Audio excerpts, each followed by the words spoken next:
Well, we wanted to start this in a way. It's my intention that we have fun when we do this, because Mancini's music is fun. There's darker ones, but I just think that he contributed so much to my growing up, and I don't know if you're old enough that you also felt that. So I just want to make sure that we enjoy ourselves today. And so I have some questions for the panel, but I don't care who answers them, and I don't care if you decide you want to answer a question that I haven't asked.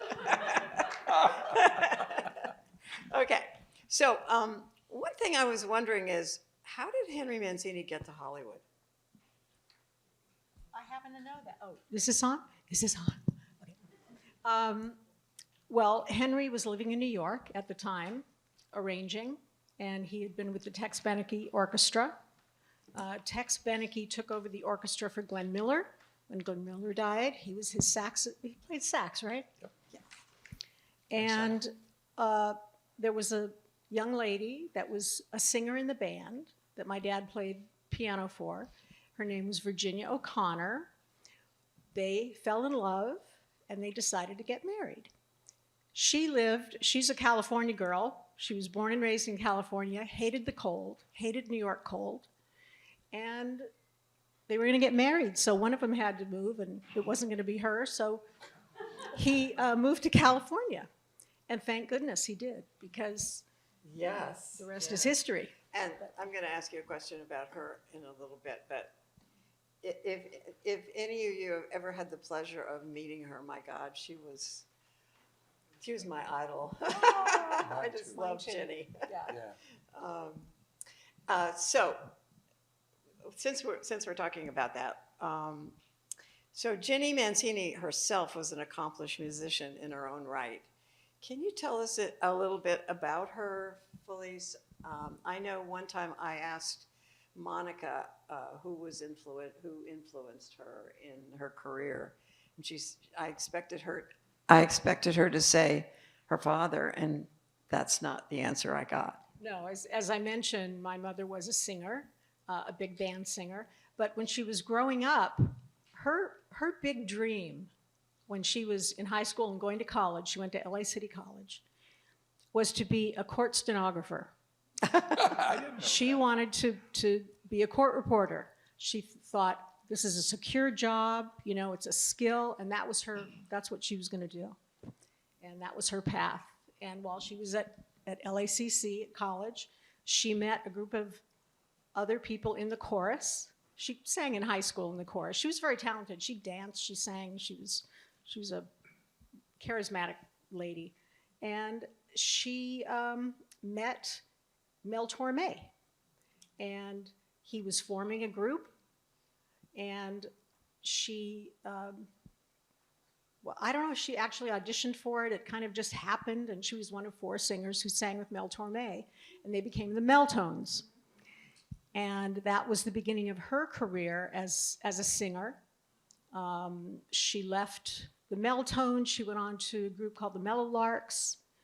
And then when she married my dad and started having us, she was home for a little while, but she was a career lady. So she started working in television on variety shows. Red Skelton, Dinah Shore, Dean Martin, Tony Martin. I think you're all old enough to know what variety shows are, right? Because a lot of people said, what? But she had a big career just on those shows, and also doing a lot of work in the recording studio, singing background on records.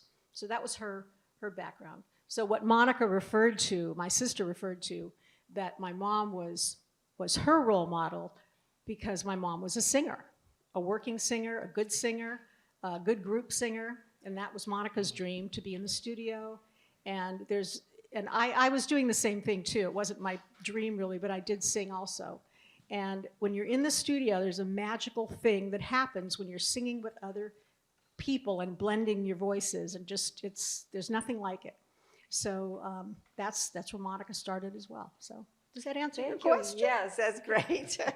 Okay, so Greg, can you help me with this next question? So Henry was able to create music that transcend both generations and genres and is the very definition of timeless. Moon River was written over 60 years ago and has been recorded in just the last 3 years by Morrissey, Frank Ocean, Michael Bublé, Eric Clapton, Jeff Burke, and even Beyonce. What is it about that song that continues to resonate from decade to decade? Yeah, it really does. Much like Audrey Hepburn, she's really timeless, isn't she? I mean, when we think of, I'll get back to that song specifically, but you know, we've been in Breakfast at Tiffany's Land for the last 2 years preparing for the 100th birthday, and what we discovered was that when you think of an actress like Marilyn Monroe, she really feels like she's from the 50s and 60s. Audrey was of the same era, but Audrey somehow transcends it. She seems as au courant, I suppose, as ever. And it's the same thing with Moon River. And what makes that song really unique? Well, the fact that these contemporary artists, Beyonce, Michael Bublé, have chosen to record it means that it's resonating for them. They're not really artists that are looking to celebrate the Great American Songbook or the past. Something is talking to them in that song. It's quite unique. I've never experienced a song that had that impact and continues to have that impact. We have a new album that's we basically spent the last 2 years putting together. Came out in June, and we did 2 versions of Moon River. We did one with Michael Bublé and the Royal Philharmonic that we recorded at Abbey Road Studios in London. Maybe some of you saw the CBS Sunday piece that they featured it on. But we also chose to do a second version with, everybody remember the scene with Audrey sitting on the fire escape and singing Moon River? Well, we got permission from Paramount, and we kept her vocal, but we brought in Gustavo Dudamel, arguably the greatest conductor in the world right now, the LA Philharmonic, the LA Master Chorale, and Stevie Wonder to accompany Audrey. And it was, at no point did it feel nostalgic. It just resonates, the message of that song. And, you know, who can forget the lyric, "My Huckleberry Friend"? And, you know, the president of Paramount didn't want that. He heard, he said, what the hell does that mean? But here we are 64 years later, and we still talk about it. I have a Yeah. Moon River story, not to interrupt, but I have my license plate on my car says Moon River. My sister's license plate says 2 for the road.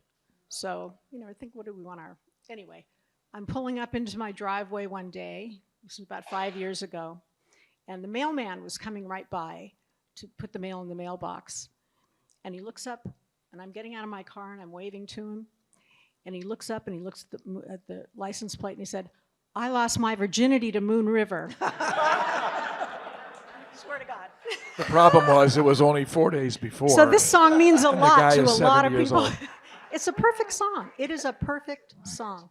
It really is. Musically, it is too. You know, just the way the rise and fall of it, and it is the perfect song, and it just you can't make that happen. We don't know where that comes from, but it really is. And I could go into a whole music theory explanation, which I won't. But if I did, you know, you can start to appreciate how this perfect song was crafted, and it gets to me every time. I still cry when I play it. You know, there's one other thing, probably most of you know this, but Blake Edwards insisted that Audrey Hepburn sing the song because it wasn't supposed to be, the character wasn't a great singer. The character was Holly Golightly, right? So Henry had to determine what the range of her vocal abilities were. So he watched a film called Funny Face, where she actually sang. And he was able to determine that it was basically an octave. It's pretty small, right? I mean, in My Fair Lady, for example, that's not Audrey singing. That's Marnie Nixon, studio singer. So Audrey recorded the song. And if you listen to the recording when she's on the fire escape, she actually sings one of the notes a half step low. It's the wrong melody note. And when we were putting the new version back together, you know, we can fix things these days. And I tried fixing it, and it was horrible. No, leave it where it is.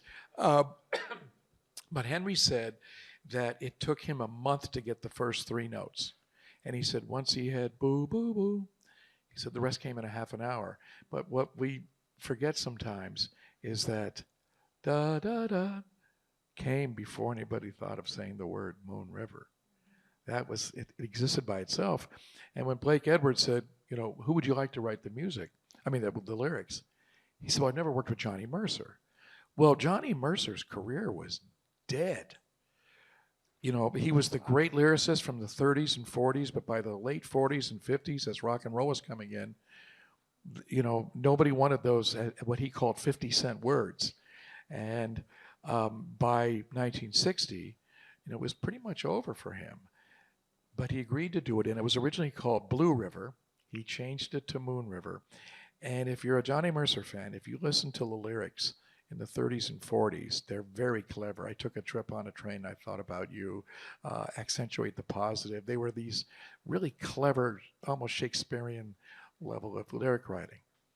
But then you cut to Moon River and afterward, and you go to the Days of Wine and Roses, and the lyrics became very, very serious. You'll hear those tonight. But he was a very different guy. And you knew him, right? You, absolutely. Yeah, we Wow. all lived in the San Fernando Valley together. He had horses in his backyard. He did like to drink a bit, but you know, that's okay if he produced all that. And I just not to correct you or anything, but actually, and I found this out in a very interesting way. I was on the Library of Congress website, just poking around because I knew I was coming here. And there is a, you know, recorded music archive and recorded, you know, oral histories and that kind of thing. And there was one that my dad did with Joe Smith. And I listened to it, never heard it before. Joe Smith is he's passed on now, but he was very big in the music business. He was Warner Brothers and then Capitol EMI. So he had a long history with many, you know, artists you'd know. But Joe did the interview with Henry for this LOC thing. And I learned some things that I never knew before. And one of them was that Johnny Mercer used to drive around in his car or be at home and listening to instrumental music. And he thought lyrically, so if he liked a tune, he said, I could write a lyric to that. And he would call up or write to the composer and ask if he would mind if he wrote a lyric. Nothing had to happen to it. He just wanted to do it to see what would happen. And he called my dad when he was doing the TV show Peter Gunn. And he wanted to write a lyric to something my dad had written, instrumental piece for the TV show. And so that was actually the first time they worked together. Yeah. And I found that out listening to that. Yeah. You know, there's something about oral history, and, you know, we all probably in our families have people that have all this information about our history and the past and all that. And I really suggest you get all the information you can now. And, you know, put a microphone in front of somebody and get it, because, you know, my mom passed away 3 years ago. She was 97. Great life, great lady, wonderful. And she was always the one we went to find out things, you know. They asked a question about my dad, she'd know about anything, music, you know, big bands, any question. She was a fountain of information. She's gone. And now if a question comes up, we have nowhere to go.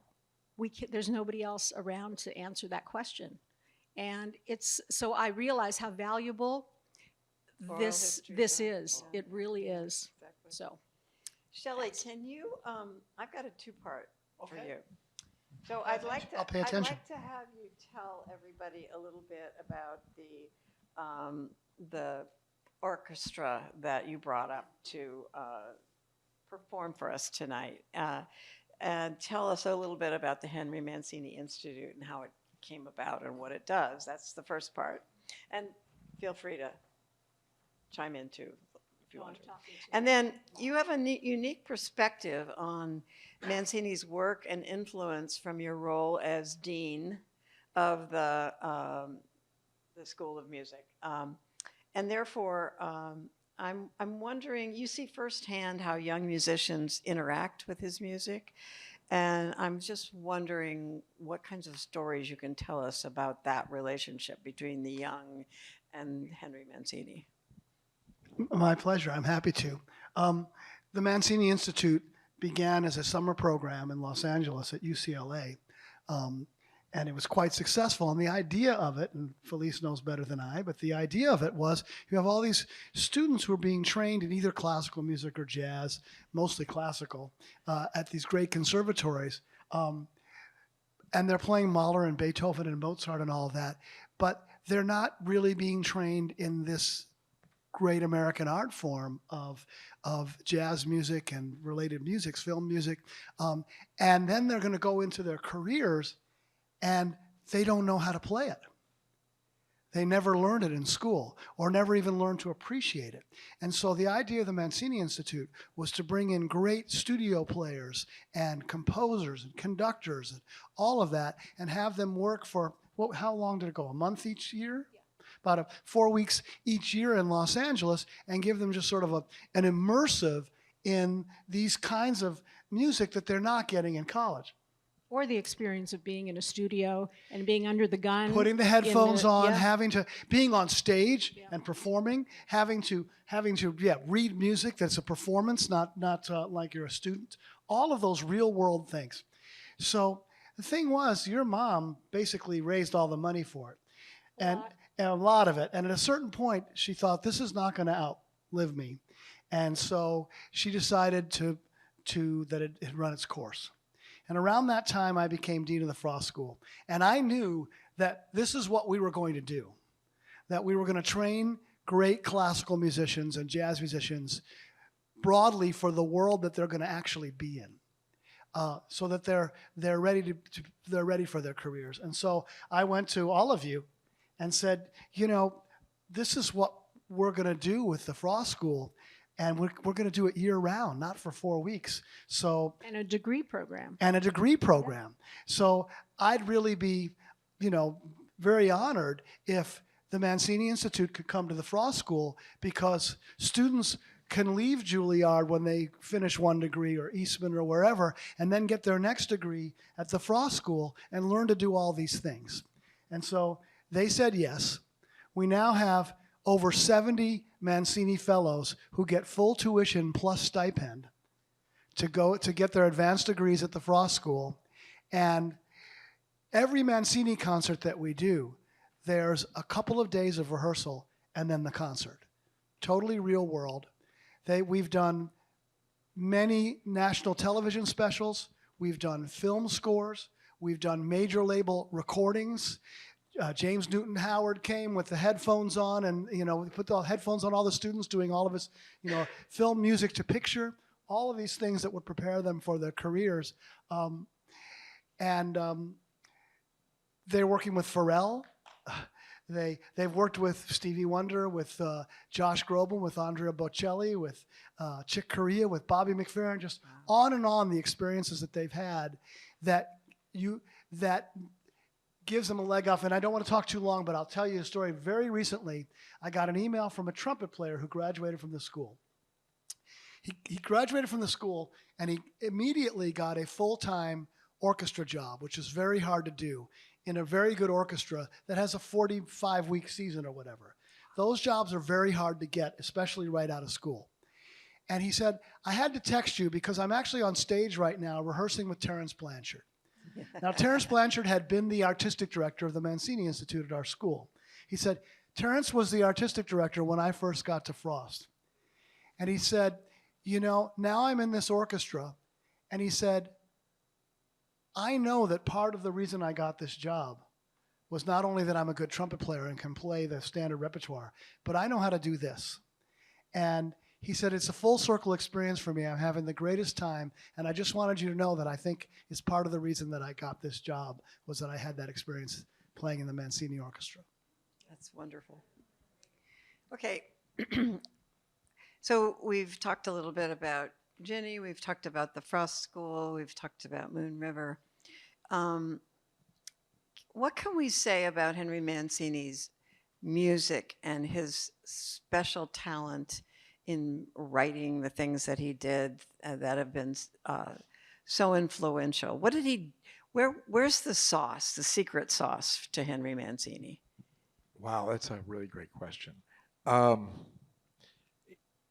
anyone think of any other film composers that could write hit songs? Not John Williams, none of them. Henry Mancini was a great songwriter, and he would weave these incredible melodies all throughout his films. We're going to play music tonight from Victor Victoria. Victor Victoria, he won his last Academy Award for Victor Victoria. It's one great song after the next. It's just great. It's great writing. But can I tell you, I have a personal Washington, D.C. history with Henry Mancini. And I'd love to tell you about the first time I met him. And it was 43 years ago. I was a young drummer. I was Count Basie's drummer. I was 25 years old. And we were playing the Kennedy Center Honors. They were honoring Count Basie. It was Rudolph Serkin, Jerome Robbins, Helen Hayes, Cary Grant, and Basie. And if you remember back in those days, they would do these segments where a host would come out to honor the honoree. In this case, it was Henry honoring Basie. He loved Basie. And the song they chose for the band to perform in tribute to Basie was my drum feature. And we were over at Kennedy Center. And I'm in shock that I'm in this place. I'm watching, there's Audrey Hepburn, there's Cary. It was insane. And we finish our song, and we're being rolled off the band cart into the wings of the Kennedy Center.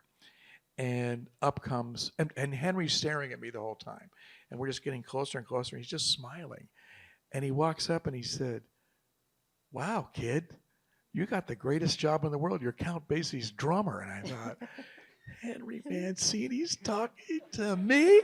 What? And she'll tell you this. He used to say to his daughters, no trumpet players and no drummers. Which is why I'm now a music producer. I think a lot of what, and Felice can expand on this better than anyone, but he was a nice man. I can tell you that Monica and I have played every symphony in the United States, which he used to. And inevitably, the musicians will come up to us and say, Henry was such a nice man. He was just a mensch. And he was this massive superstar composer, and he was just a nice guy. One of the gentlemen you'll hear play tonight, he plays the fiddle. You can't miss him. Make sure you look at his shoes, whatever you do. He's a smart dresser. Yeah, Charlie, the fiddle player. He told me a story a couple days ago that when he got out of school, he went to USC, and he was looking for work, and he cold called my dad. So this was, what, in the 70s, I guess? Just picked up the phone, called my dad at his office. My dad took the call and said, hi, what, the door was open. He just spoke to him. And it blew Charlie's mind that Henry Mancini would first take his call and then say, how can I help you? What do you need? And that was him. His door was open to anyone. And a lot of the up-and-coming composers will tell you that my dad was a mentor to them. He was very accepting. He wasn't competitive with the other composers. They were like a big family. So, as far as secret sauce, I don't know. That'll always be a mystery, and it should be. That was his thing. And, you know, from his birth to his death, whatever his experience was and his talents, however they came out, who knows? Who knows about brilliance like that? you I think know? the secret sauce is he wrote things that you can't imagine they weren't there before he wrote them. Oh, that's a great. Well, I'll tell you something. Another thing that he talked about on this, the LOC thing, he, you know, he was a working composer. So he came to Hollywood and he got jobs. So he was just doing his job. He was given a film, he was given something to do, and something, you know, they wanted a product out of him, and he came through. And for, you know, his mind just grabbed onto that scene, that film, the meaning behind it, and he could create the music to make that come to life. But he considered it his job. This was work. That's, And yeah, so I always wondered if some of it was because he was a flute player. The flute is so prominent in so many of the really magical things that he does, and the use of the flute. He uses bass flutes, and I mean, the arrangements and the instrumentation is very uniquely Mancini. You probably hear that all the time. Yeah, that's one of the hallmarks of it. Yeah. So, yes, he loved the flute. You know, another thing that he did, which was quite unique, is that everybody knows Pink Panther. You can be a 10-year-old anywhere in the world, everybody knows Pink Panther. But the guy that played it originally, who's still alive and still plays the saxophone, is Plas Johnson. And Plas is well into his 90s. And much like Duke Ellington, Ellington had players in his band, Cootie Williams, Russell Proco, Cat Anderson, Johnny Hodges. These guys sounded like no one else. They were unique voices on their instrument. Well, in 1961, when the Pink Panther was recorded, there were no African American musicians in the studios in LA. There was a really the glass ceiling was there. But Henry, much like Ellington, knew how Plas played, heard that sound in his head, and wrote for that. And nobody to this day plays it like Plas. And after that hit, everything changed. Plas was on every session, and that glass ceiling was broken. And it wasn't long afterward, maybe 5 or 6 years later, that Quincy, who, you know, he had been a hugely successful producer, jazz musician, you know, the albums with Sinatra, but he hadn't become a film composer, and that's what he wanted to do. And it was the movie The Pawnbroker. And Henry Mancini gets a call one day from the head of one of the studios and said, this guy Quincy Jones, you think he's up to writing a film score? Well, it was a double-edged question, wasn't it? He's black and he's a jazz musician. And Henry said, are you out of your effing mind? He's Quincy effing Jones. Of course, Quincy got the gig. And the Mancinis and the Jones are as close as any two families. And the other group, the other family member, is John Williams. And the composer John Williams, maybe some of you know this, but before he became John Williams, he was Johnny Williams. And he was the original piano player on Peter Gunn. Yes. And in case you missed it, our friends at CBS Sunday did a special, because on this new album that we did, we decided the first song we're going to record is Peter Gunn. And Monica calls John on the phone. She's known him since you guys were 5 or 6 years old probably, right? Yeah. And she said, hey, John, you want to play the piano part again on Peter Gunn? And his answer was, whatever you want, my angel. And I called Quincy and said, hey, you want to come conduct it? He said, sure. I called Herbie Hancock. You want to be the other piano player and play some music? Yeah, I'm in. Called Arturo Sandoval.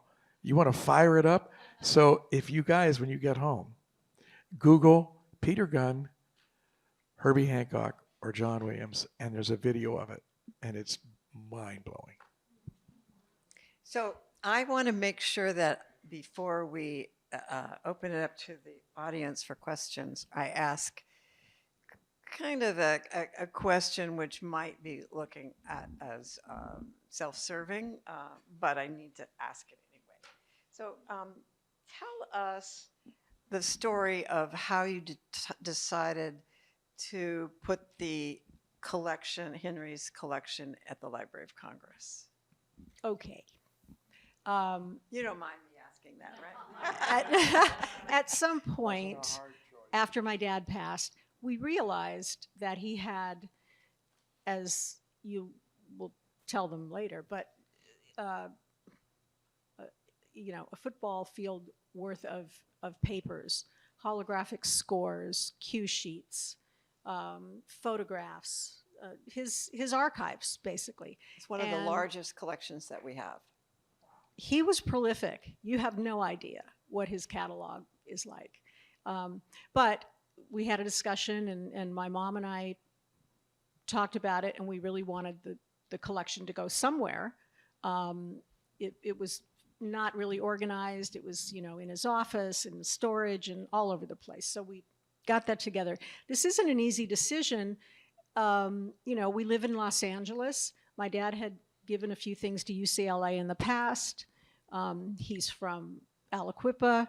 He's Pennsylvania area. So he has different connections to different places. And well, he was in DC quite a bit. He loved it here. But we went to different institutions, my mom and I, to look at their facilities, find out, even the Motion Picture Academy we went to.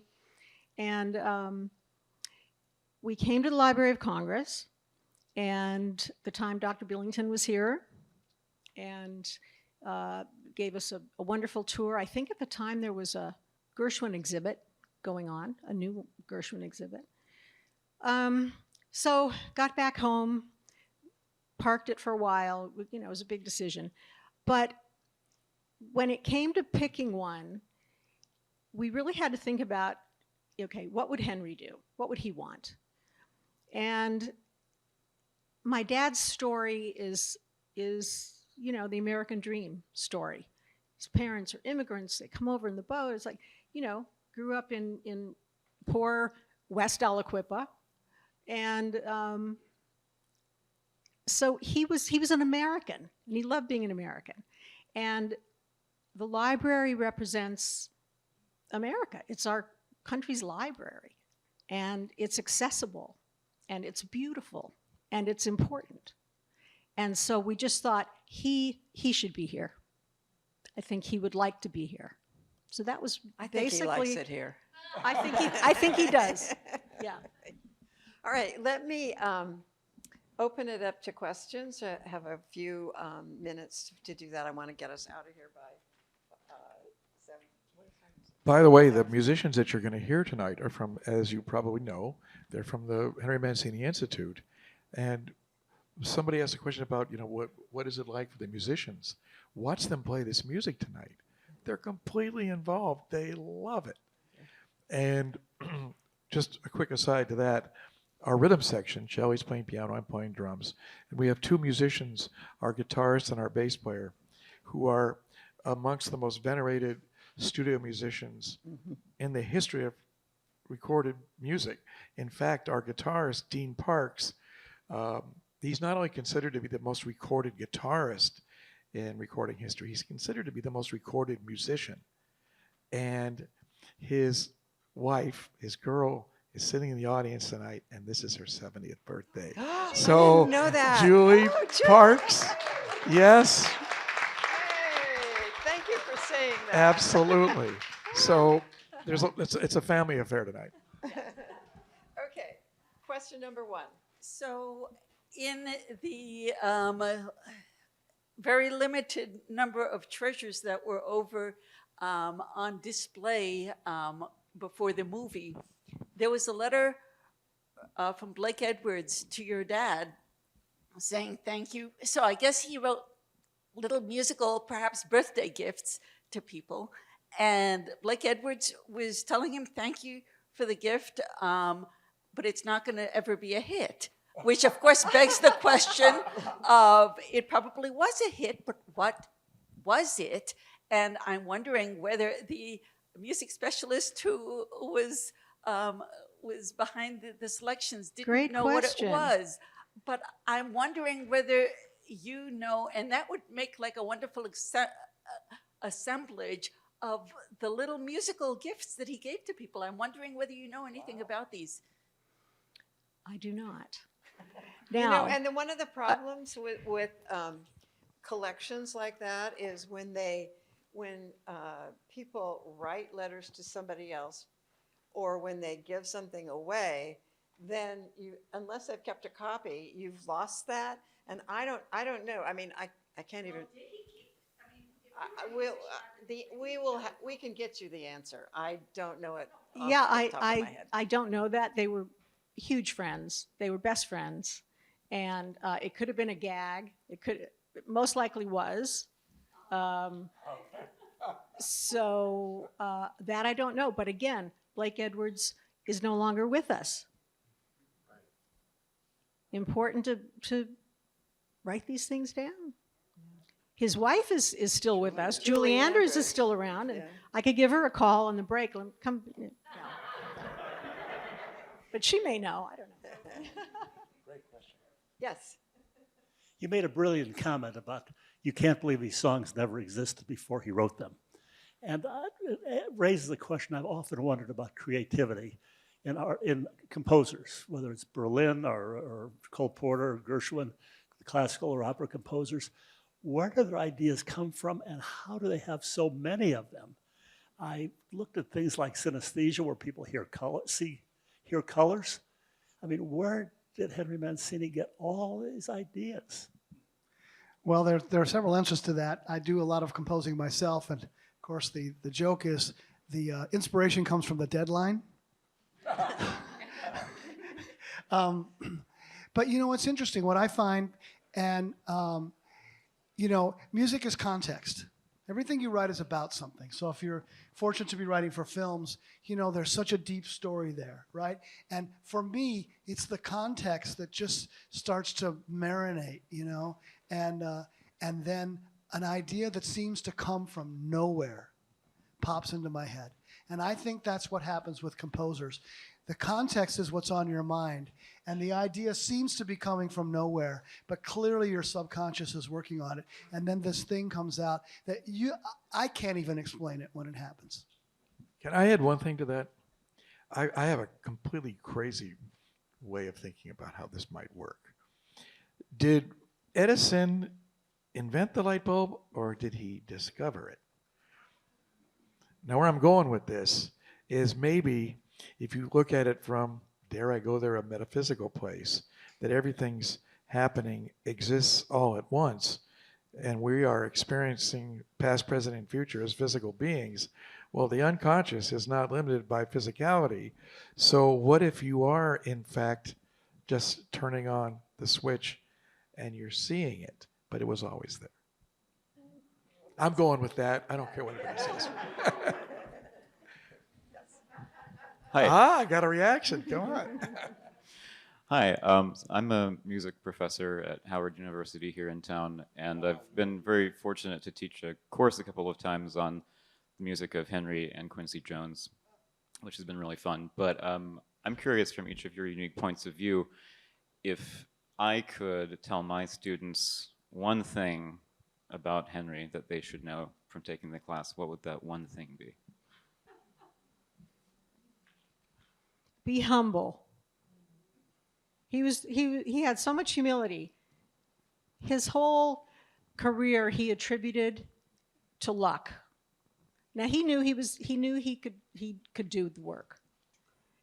But there's something with famous people, with people who ascend to these heights, something drives that, and you don't know what it is. But through it all, he had roots, and he was a very humble man. And I don't know if that will do anything for your students musically, but I think humility is good for all of us.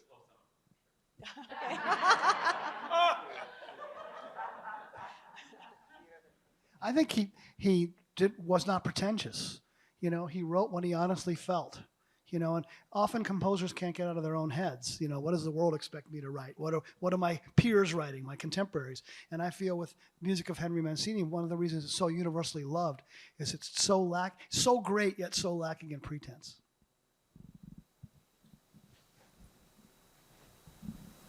Okay, I'm getting this, back in the room. One more question, if there is one. Yes. Yeah, I'm wondering, so your grandfather was a flute player, correct? Correct. So what was your relationship with your grandfather? Should I repeat that? This is my grandfather. He used to babysit a lot for us. He came over on the boat from Italy, from Abruzzo region.